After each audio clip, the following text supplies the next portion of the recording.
কিছুদিন আগে daily star একটি আর্টিকেল শেয়ার করে যার টাইটেল ছিল পারফেক্ট বডি ডাজন্ট এক্সিস্ট। পোস্টের বিষয়বস্তু ছিল বডি পজিটিভিটি, অর্থাৎ মানুষ সব সাইজে, সব শেপে, সব গড়নেই সুন্দর এবং মানুষের চেহারা, ওজন, বাহ্যিকতা যেমনই হোক না কেন নিজেকে ভালোবাসা এবং অ্যাপ্রিসিয়েট করা জরুরি। আপাত দৃষ্টিতে মেসেজটি শুনতে ভালো লাগছে না, কিন্তু বিপত্তি ঘটল সেই পোস্টে শেয়ার করা প্লাস সাইজ কিছু মডেলের ছবি নিয়ে। বডি পজিটিভিটি শুনতে যত ভালো লাগে, দেখতে তত লাগে না। আর তাই এই মডেলদের প্রতিটি ছবিতে পড়লো হাহা রিয়েক্ট। আর কমেন্ট সেকশন, সেটা একটু পরেই বলছি। আমি পোস্টের লিঙ্কটি কমেন্ট সেকশনে অথবা ডেসক্রিপশন বক্সে দিয়ে দিব, আপনারা চাইলে গিয়ে দেখে নিতে পারেন। বাংলাদেশে ফেসবুকে কোনো পোস্ট, তা সে যতই পজিটিভ কোনো টপিকের উপরেই হোক না কেন, তাতে নোংরা কিছু কমেন্ট পড়বে না, সেটা যেন আমি এখন আশাই করতে পারি না। তবে এই পোস্টের কমেন্টগুলো অনেক ইন্টারেস্টিং। কেন একটু পরে বলছি, তার আগে আমি কিছু কমেন্ট আপনাদেরকে একটু পড়ে শোনাতে চাই। অবশ্যই যে কমেন্টগুলো আমার মুখ দিয়ে পড়া সম্ভব। অকথ্য ভাষায় লেখা কমেন্টগুলো স্বাভাবিকভাবেই আমি রুচির খাতিরে এড়িয়ে যাব। রায়হান খান শাওন বলেছেন, okay, but I can't see any human in this photos. অর্থাৎ তিনি এই ফটোগুলোর মধ্যে কোনো মানুষকেই খুঁজে পাচ্ছেন না। মাসুক আল আফ বলেছেন, that's called fat, bad for health. এটাকে বলে ফ্যাট বা চর্বি, স্বাস্থ্যের জন্য ক্ষতিকর। জাহিদ হাসান সুমন বলেছেন, নো ওয়ান ডিজার্ভস ডায়াবেটিক। এখন আপনাদের কাছে মনে হতে পারে যে আজকে পডকাস্টটি কি তাহলে এই পোস্টটি নিয়ে? এটা এত জরুরি কেন সেটা একটু পরেই আপনারা শুনতেই উপলব্ধি করবেন। কিন্তু আমি একদম বাজে রেখে বলতে পারি যে আজকে আমি যে বিষয়গুলো নিয়ে আলোচনা করব, এই কমেন্টগুলোর মধ্যে বা এই মানসিকতাগুলোর মধ্যে আপনাদের নিজেদের সাথে ঘটে যাওয়া ঘটনা বা আপনাদের নিজেদের বাস্তব জীবনে এমন পাওয়া অনেক কমেন্টের সাথে মিলে যাবে, যার সাথে আপনারা রিলেট করতে পারবেন এবং অনেক অজানা প্রশ্নের উত্তর খুঁজে পেতে পারবেন। তো এই পুরো কমেন্ট সেকশনটাকে 3 ধরনের কমেন্টে ভাগ করা যায়। তো একদম প্রথম যে ভাগ, সেটা হচ্ছে সব থেকে কম অংশ, যারা বলতে চেয়েছেন স্থূলতা বা ওভারওয়েট সবসময় ব্যক্তির নিয়ন্ত্রণে থাকে না এবং সব ধরনের আকার আকৃতির ব্যক্তিরই অধিকার আছে নিজেকে ভালোবাসার এবং প্রেজেন্ট করার। কিন্তু তাদের মধ্যে কেউ কেউ আবার এই নির্দিষ্ট পোস্টে অ্যাড করেছেন যে তাদের ফ্যাশন সেন্সের কারণেই তাদেরকে মানায়নি। তো আমি একটা একটা করে এই এক এক ক্যাটাগরির যে কমেন্ট, সেগুলো নিয়ে একটু কথা বলতে চাই। আমার যারা স্থূল দর্শক আছেন তাদেরকে আমি অনুরোধ করব আজকে আমার আলোচনাটি মনোযোগ দিয়ে শুনতে,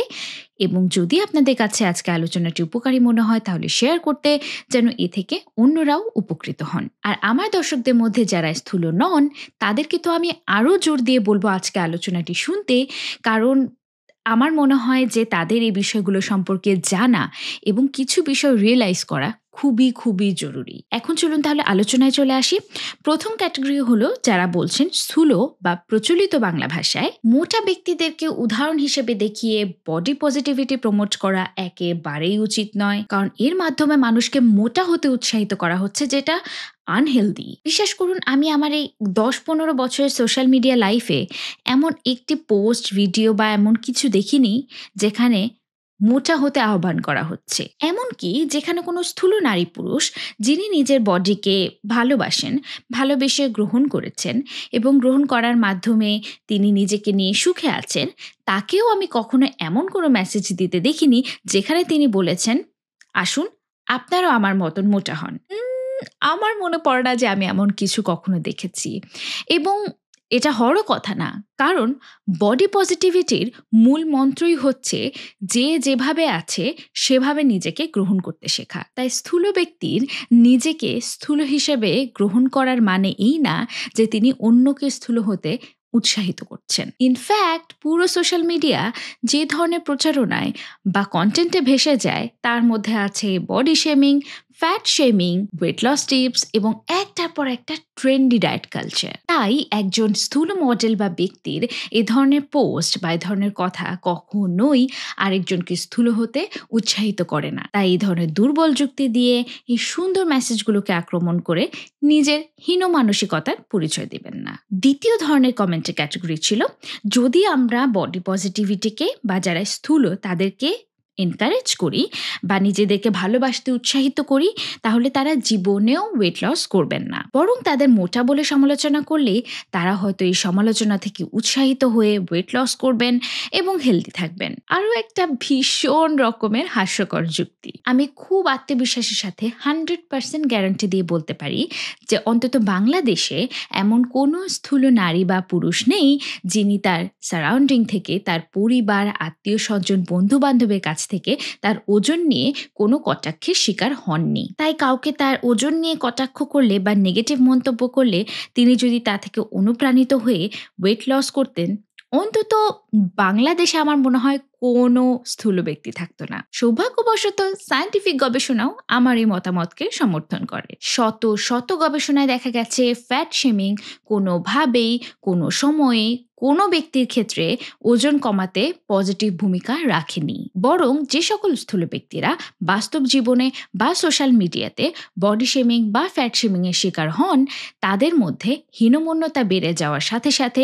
ডিপ্রেশন এবং স্ট্রেস ইটিংয়ের মাত্রা বেড়ে যাওয়ার সম্ভাবনা থাকে, যা উল্টো তাদের ওজন আরও বাড়িয়ে দেওয়ার পিছনে ভূমিকা রাখতে পারে। এবার বলুন যে অনলাইনে এসে জানেন না শোনেন না এমন একজন ব্যক্তিকে বডি শেমিং বা ফ্যাট শেমিং করার পেছনে আসলে কি কোনো যুক্তি আছে, নাকি এটা কোনো ধরনের অসুস্থ মন মানসিকতা যার ফলে বুলি করার মাধ্যমে আনন্দ লাভ করেন? তৃতীয় ক্যাটাগরির কমেন্ট হলো যারা মনে করেন যে স্থূল ব্যক্তিদের ক্ষেত্রে বডি পজিটিভিটি বিপজ্জনক, কারণ স্থূলতা প্রমাণ করে যে তিনি ফিজিক্যালি হেলদি নন এবং স্থূলতার কারণে তার নানা ধরনের হেলথ কমপ্লিকেশনস দেখা দিতে পারে। মানে আপনাদের ধারণা যে ব্যক্তির ওজন বাড়তি সে হয় সেটা জানে না, বা এর ফলে তার কি ক্ষতি হতে পারে সেটা সম্পর্কে তার নিজের কোনো আইডিয়া নেই এবং কেউ কখনো তাকে এই বিষয়ে কিছুই বলেনি। এবং কিছু ব্যক্তি মনে করেন যে তাদের উপরে এই গুরুদায়িত্ব যে তারা খুব কড়া ভাষায়, মাঝে মাঝে খুব বাজে ভাষায় হলেও তাদেরকে এই জ্ঞান দেওয়া বা তাদের এই বোধ আনার চেষ্টা করা। হ্যাঁ, অতিরিক্ত স্থূলতার সাথে কিছু স্বাস্থ্যগত জটিলতার ঝুঁকি বৃদ্ধি হয়, কিন্তু এখানে দুটি বিষয় আমরা আলোচনা করতে ব্যর্থ হই। প্রথমটি হলো, যে ব্যক্তিকে আপনি অলরেডি কমেন্টে এসে বলছেন যে তার মোটাত্বের কারণে বা তার স্থূলতার কারণে তার হেলথ কমপ্লিকেশন হতে পারে, সে ইতিমধ্যে সে বিষয়ে অবগত। তাছাড়া নিশ্চিন্তে থাকুন, অলরেডি তার বন্ধু বান্ধব, আত্মীয় স্বজন বা পরিবার তাকে এ বিষয়ে সতর্ক করেছে। আসলে এই বিষয়টা আমার নিজের কিছু তিক্ত অভিজ্ঞতার, বা আমি যে আমার পডকাস্টের মাধ্যমে এত এত গল্প পাই, আমার কিছু ফলোয়ারদেরও এরকম তিক্ত অভিজ্ঞতার কথা আমাকে মনে করিয়ে দেয়। ধরুন বহুদিন পরে আপনার কোনো আত্মীয়ের সাথে দেখা হয়েছে, তিনি প্রথম দেখাতেই আপনাকে দেখে বলবে, কি ব্যাপার, তোমার মুখে এত ব্রণ কেন? উল্টাপাল্টা কিছু লাগাও? উমা, তোমার চুল পেকে গেছে কেন? অল্প বয়সে এত চুল পেকে গেছে। এবং গতবার আমি যখন দেশে গিয়েছিলাম, তখন আমার এক দূর সম্পর্কের আত্মীয় বহু বছর পরে আমাকে দেখে প্রথম যে কথাটি বলেছিলেন সেটা হচ্ছে, সারা তুমি তো অনেক মোটা হয়ে গেছো। এই সবগুলো সিনারিওতে একটি কমন জিনিস কি জানেন? এনারা ভুলেই যান যে আমাদের সবার বাসায় অন্তত একটি আয়না আছে এবং আমরা প্রতিদিন সেই আয়নায় নিজেদেরকে দেখি। আমার মুখে ব্রণ থাকলে অলরেডি আমি আয়নায় সেটা দেখেছি।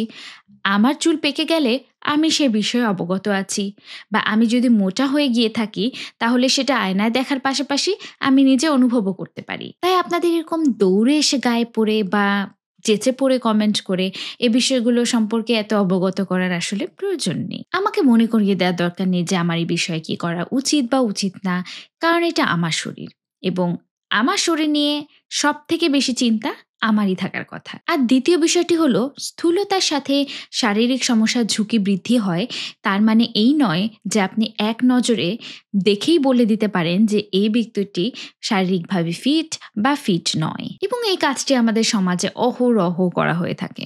কাউকে মোটা দেখলেই ধরে নেন যে তিনি শারীরিকভাবে ফিট নন বা অসুস্থ, এবং চিকন দেখলে ধরে নেন যে তিনি সুস্থ বা ফিট আছেন। এবং এটা কিন্তু আমার নিজের কথা নয়, সার্টিফাইড নিউট্রিশনিস্ট, ফিটনেস এক্সপার্ট বা গবেষণার ভিত্তিতেই কিন্তু এটা বলা হয়েছে যে আপনি এক নজরে কাউকে দেখেই সে ফিট কি ফিট না সেটা বলতে পারবেন না। ফিটনেস শুধুমাত্র আপনার শরীরের ওজন বা ফ্যাট কন্টেন্ট দ্বারা নির্ধারিত হয় না। আপনারা যে স্ট্যান্ডার্ডের মাধ্যমে একজন মানুষকে ফিট বা আনফিট বলে আসলে নির্ধারণ করেন, সেটা যদি ফলো করা হতো তাহলে কয়েকদিন আগে যে অলিম্পিক গেমস গেল, সেখানে অনেক অ্যাথলেটদেরকেই আনফিট বলে ডিসকোয়ালিফাইড করে দিত। অনুরোধ করব অলিম্পিক গেমসের বিভিন্ন স্পোর্টস এবং সেখানে অংশগ্রহণকারী অ্যাথলেটদের এক নজরে একটু দেখে আসতে। তারা প্রত্যেকে বিভিন্ন সাইজের, বিভিন্ন উচ্চতার, বিভিন্ন গড়নের, বিভিন্ন ওজনের হওয়া সত্ত্বেও পৃথিবীর সবথেকে ফিট মানুষগুলোর মধ্যে পড়েন। এবার আসি সর্বশেষ ক্যাটেগরি কমেন্টে। তারা মনে করেন এরা মোটা কারণ এরা অলস, এরা বেশি খায় এবং এরা নিজেদের যত্ন নেয় না। খুবই দুর্ভাগ্যবশত এমন কমেন্ট যিনি করেছেন তিনি পুরো কমেন্টটি আসলে শুদ্ধ ইংলিশে লিখেছেন। তার মানে যৌক্তিকভাবেই ধরে নেওয়া যায় যে তিনি পড়ালেখা জানা একজন শিক্ষিত ব্যক্তি। কিন্তু প্রাতিষ্ঠানিক শিক্ষা যে আসলে অটোমেটিক্যালি আমাদের মনকে প্রশস্ত করে না সেটারও একটি চরম উদাহরণ এই কমেন্টটি। কারণ তার পক্ষে কিন্তু এটা খুবই সহজ ছিল।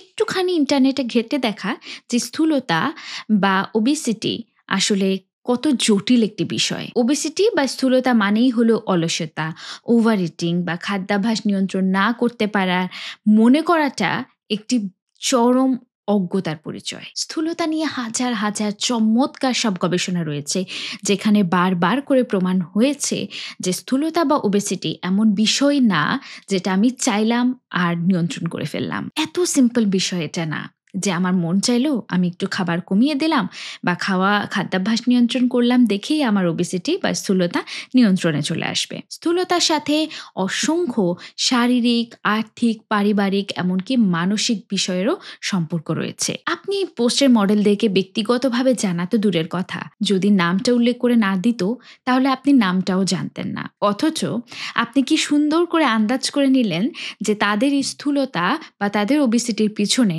তাদের অলসতা, ওভার ইটিংই দায়ী এবং তারা কখনোই চেষ্টা করেনি তাদের ওয়েট কন্ট্রোল করতে বা ওজন নিয়ন্ত্রণে আনতে, বা তারা বেশি খান বা তারা নিজেদের যত্ন নেন না।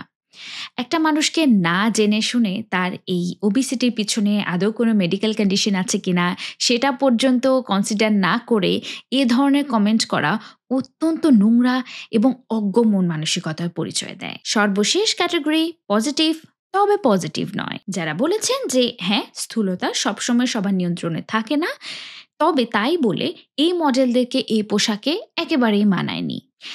দেখুন, পোশাক বা ফ্যাশন খুবই সাবজেক্টিভ একটি বিষয়, কিন্তু আমার খুব জানতে ইচ্ছা করে যে এই একই পোশাক যদি হালকা গড়নের কোনো মডেল পরতেন তাহলে কি আপনারা একই কমেন্ট করতেন? মোটা হলে এমন পোশাকে মানায় না, এ কথা কি কালো হলে কালো পরা যাবে না বা কালোতে মানায় না এ কথার সমর্থক নয়? নিজেকে ভালোবাসো কিন্তু নিজের পছন্দের পোশাক পরো না, কারণ এটা ভুলে গেলে চলবে না যে তুমি মোটা। এই কথাগুলো কি পরস্পর বিরোধী নয়? এই প্রশ্ন আপনাদের কাছে রইল। অনলাইনে সেদিন অফেন্সিভ কমেন্ট নিয়ে খুব চমৎকার একটি আলোচনা শুনলাম।